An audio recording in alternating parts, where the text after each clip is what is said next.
And bearing in mind that my background is a trade union one, so you'll know where I'm coming from.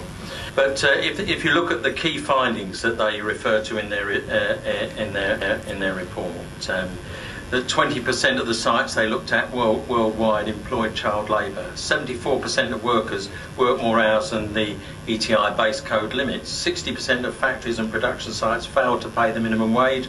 30% held financial deposits from workers, and 36% treated workers harshly or abusively.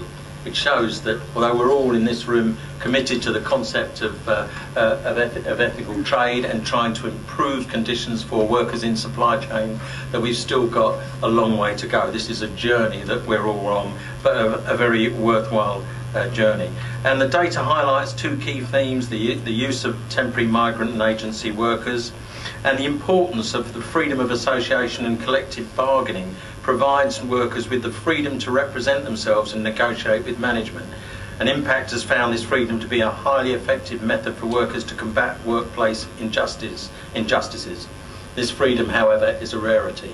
And we would, I'd like to sort of emphasise that point, that we all recognise that there is a time and a place and a necessity for the audit process. I mean, it's not something that's going to be abolished overnight, but we also have to recognise that an audit inevitably is a snapshot of what's happening at any particular point in time, with all the inevitable weaknesses. So when I looked at the recommendations that were contained within the report, high on the agenda was sign access agreements with trade unions allowing union organisers access to employees during working hours, sign a non-interference agreement formally committing not to victimise trade union organisers, to permit the formation of organising committees without hindrance or victimisation. Well, I find that very important, and I was glad to find it in the report. So I've promised Rosie that I am not going to go on. We're on a strict time limit today, so this is going to be one of those